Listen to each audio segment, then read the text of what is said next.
फैसला हो या आज सुप्रीम कोर्ट का फैसला हो, इस बात को साबित कर देता है कि अरविंद केजरीवाल जी की गिरफ्तारी पिछले 2 साल से आम आदमी पार्टी के नेताओं और मंत्रियों का विच हंट, पिछले 2 साल से चल रहा ये फर्जी शराब घोटाले का इन्वेस्टिगेशन सिर्फ और सिर्फ भारतीय जनता पार्टी का एक षड्यंत्र है।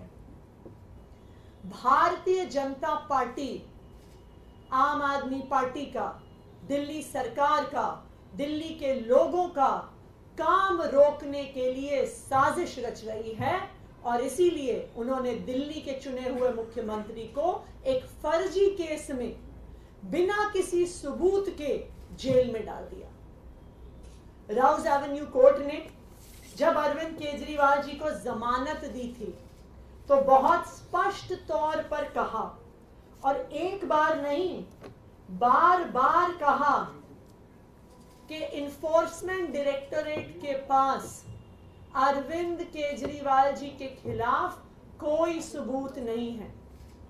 उन्होंने ये भी कहा कि ईडी इस केस में एक बायस के साथ एक्ट कर रही है।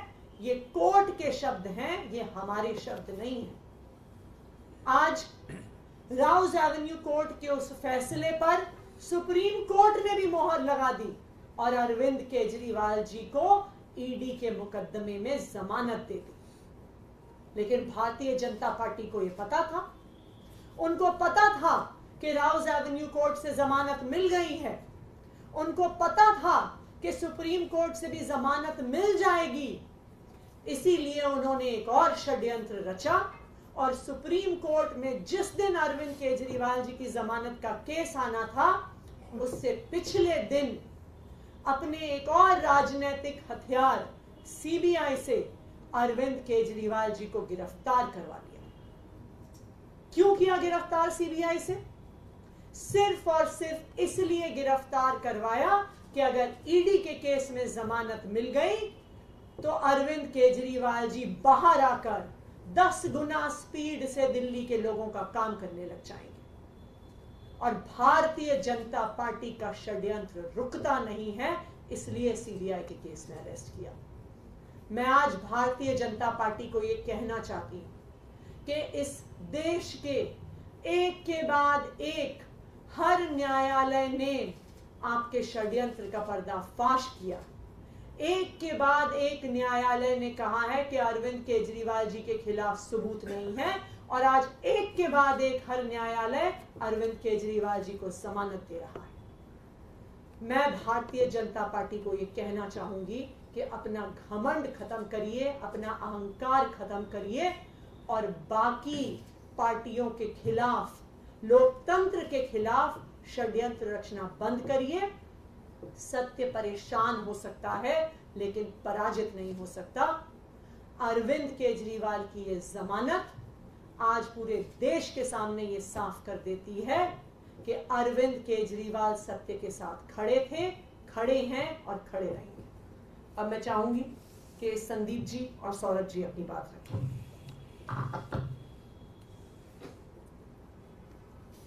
आज माननीय सुप्रीम कोर्ट ने जो फैसला दिया है वो पूरे देश के लिए एक ऐतिहासिक फैसला है। कई फैसले ऐसे होते हैं जो देश के लिए एक दिशा निर्धारण का काम करती है।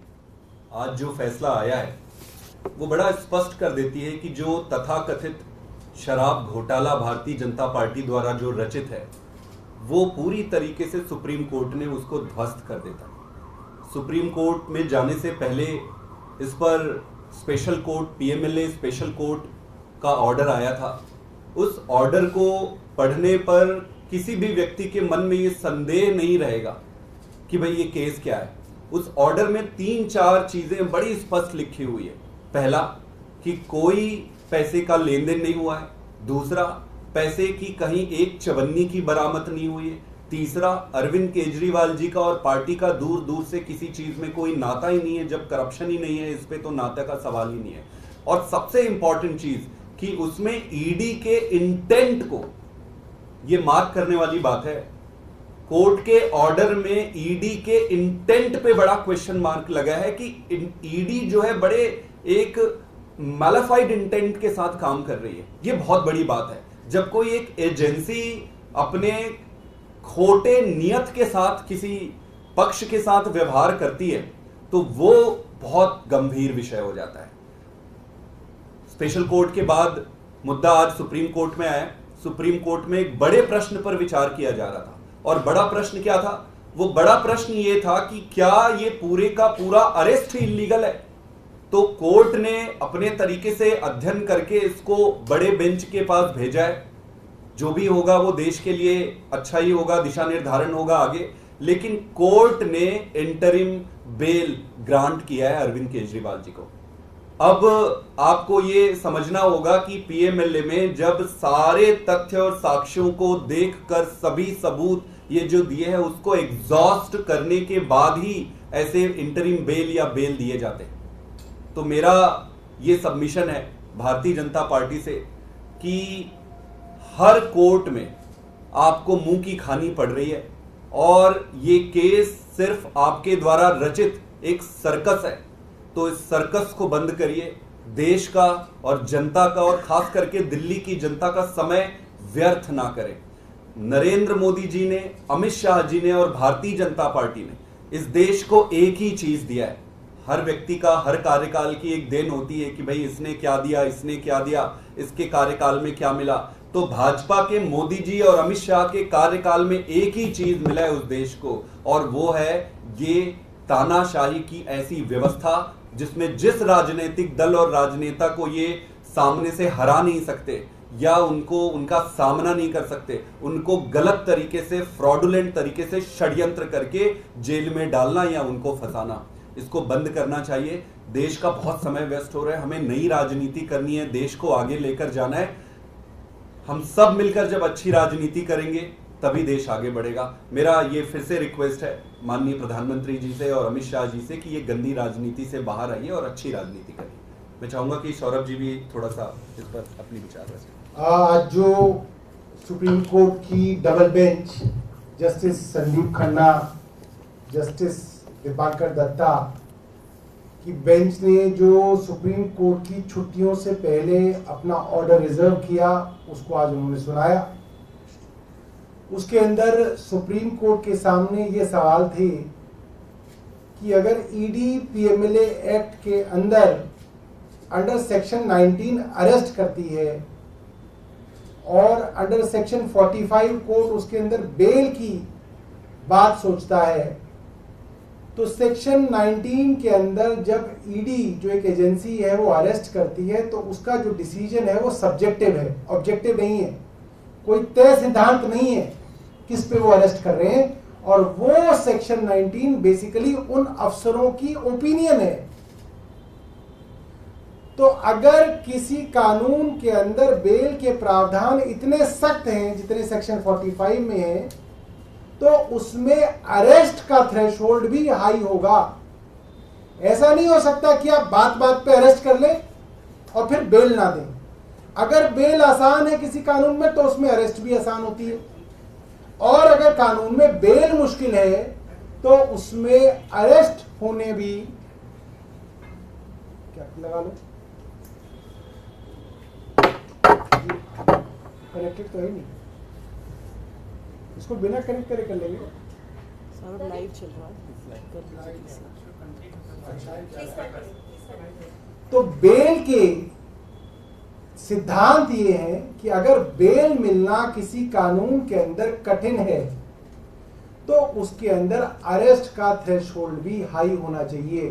सुप्रीम कोर्ट ने need and necessity of bail के बारे में कहा, और सुप्रीम कोर्ट ने दूसरी बात ये कही कि इस मामले में अरविंद केजरीवाल जी करीब 90 दिन से ज्यादा पहले ही जेल में रह चुके हैं, लिहाजा उनको इंटरिम बेल दी जाए। तीसरी बात सुप्रीम कोर्ट ने कही कि अरविंद केजरीवाल जी के ऊपर एक मुकदमा है, ऐसे में वो मुख्यमंत्री रह सकते हैं या नहीं रह सकते हैं, ये फैसला कोई कानून, कोई कोर्ट नहीं कर सकता, ये फैसला स्वयं वही कर सकते हैं। लिहाजा इसके अंदर कोई कानूनी बंदिश नहीं है। जो हमारे भारतीय जनता पार्टी के मित्र कूद रहे थे कि साहब वो उनके ऊपर मुकदमा हो गया, वो अरेस्ट हो गए, तो अरविंद केजरीवाल को इस्तीफा दे देना चाहिए, तो वो हाईकोर्ट में भी गए, हाईकोर्ट ने भी यही बात कही और अंततः सुप्रीम कोर्ट ने भी यही बात कही कि वो मुख्यमंत्री रहेंगे या नहीं रहेंगे, इसमें कोर्ट कोई दखल नहीं कर सकता। ये बात आपके सामने रखी और मैं अपनी तरफ से उन सभी लोगों को बधाई देना चाहता हूं जो इस केंद्र सरकार के अत्याचार से पिछले कई सालों से लड़ रहे हैं और खास तौर पे पीएमएलए के कारण उनके ऊपर अलग अलग मौकों पे अत्याचार किया जा रहा है। सौरभ जी, पहले हेमंत सोरेन को भी रिलीफ मिला जस्ट आफ्टर द इलेक्शन, अब सीएम को भी मिला, ये किस तरह का? देखिए, मैं ये समझता हूं जुडिशरी भी आपके समाज का ही एक रिफ्लेक्शन होता है। आज पूरे देश में इस बात की चर्चा है कि जिसको चाहे भारतीय जनता पार्टी की केंद्र सरकार मुकदमों के अंदर फंसाती है। मुकदमों में फंसाने के बाद अपने राजनीतिक प्रतिद्वंदियों को जेल में डाला जाता है। जेल में डाल के उनके ऊपर एक प्रेशर बनाया जाता है कि यदि वे भारतीय जनता पार्टी के सामने सरेंडर कर दें, भारतीय जनता पार्टी के साथ मिल जाएं, तो उनके ऊपर वो मुकदमा कमजोर कर दिया जाता है। छापे भी इस तरीके से डाले जाते हैं। अब ये बात लगभग साफ हो गई है न्यायालयों के सामने कि ईडी के मुकदमे सिर्फ और सिर्फ राजनीतिक द्वेष की भावना से और उनको आमतुष्ट करके भारतीय जनता पार्टी में लाने की भावना से केंद्र सरकार लगा रही है। तो कोर्ट्स इस चीज को रिफ्लेक्ट कर रहे हैं। इसी श्रृंखला में हेमंत सोरेन जी की बेल जो है हाई कोर्ट से हुई, अरविंद केजरीवाल जी की बेल तो लोअर कोर्ट से ही हो गई थी, आप देख सकते हैं। मगर जिस तरीके से ईडी रातों रात भागी, हाई कोर्ट के जज साहब ने बिना हाई कोर्ट का फैसला आए, ये इतिहास में पहली बार हुआ है। जिस जज ने हाई कोर्ट का फैसला ही नहीं पढ़ा, उसको यही नहीं मालूम कि लोअर कोर्ट ने किस बात पे बेल दी है, लोअर कोर्ट ने क्या दलीलें मानी है, क्या दलीलें खारिज की है, उस फैसले को बिना देखे हाई कोर्ट के जस्टिस साहब ने जो है उसके अंदर रोक लगा दी थी। तो वो भी जो मैसेज जो है मुझे लगता है पूरे समाज और जुडिशरी में गया है और ये बात साफ है कि केंद्र सरकार एक विच हंटिंग कर रही है। लेकिन अभी सीएम बाहर नहीं आ पाएंगे 17 जुलाई को। देखिए, वो तो आतिशी जी ने भी बताया। करेगा उनकी देखिए, बार बार पहले सुप्रीम कोर्ट ने इंटरिम बेल दी, पीएमएलए में मिलती नहीं है, उन्हें मिली। फिर लोअर कोर्ट में न्याय बिंदु जी ने उनको बेल दी। अब देश की हाईएस्ट कोर्ट ने उनको इंटरिम बेल दे दी। आप इस बात को समझिए, जैसे ही न्याय बिंदु जी ने अरविंद केजरीवाल को ईडी के मामले में बेल दी थी, ये बात केंद्र सरकार को समझ में आ गई थी कि अब गई भैंस पानी में, अब अरविंद केजरीवाल बाहर निकलने वाले हैं। इसीलिए सीबीआई जो है रातों रात अरविंद केजरीवाल के यहाँ गई, तिहाड़ के अंदर उनको उन्होंने अरेस्ट किया। 2 दिन के लिए फॉर्मेलिटी के लिए जो है 3 दिन की उनकी जो है इंटेरोगेशन करी। अब जो है ये कह दिया कि जी इन्होंने सीबीआई ने भी इनको अरेस्ट कर रखा है, सिर्फ इसलिए कि कहीं गलती से अरविंद केजरीवाल जी की बेल सुप्रीम कोर्ट में हो गई तो उनको उसके बाद भी जो है जेल में रखा जाए। बट मैं ये मानता हूं पीसी एक्ट जो होता है, प्रिवेंशन ऑफ करप्शन एक्ट जो होता है, वो मोटे तौर पे सीआरपीसी से गवर्न होता है, जिसके अंदर bail is a matter of right. इस सीबीआई की बेल के अंदर सीबीआई को साबित करना पड़ेगा कि इनको जेल में क्यों रखना है। ईडी और पीएमएलए के मामले में जो एक्यूज होता है उसको साबित करना पड़ता है कि मैं बेकसूर हूं। तो इसके अंदर जो बर्डन ऑफ प्रूफ है वो सीबीआई के ऊपर है और मुझे लगता है सीबीआई में तो बहुत सारे जो एक्यूज हैं एक्साइज केस के अंदर उन सबको बेल मिल रखी है। वो सिर्फ पीएमएलए के अंदर जो है उनको बेल नहीं मिली थी, जिसकी वजह से वो जेल में थे। तो it's a matter of I think some time कि ये सीबीआई की बेल के अंदर जो मामला आएगा तो हमें उम्मीद है उनको बेल मिलेगी और अरविंद केजरीवाल जी दिल्ली के लोगों की सेवा करने वापस जो है लौटेंगे।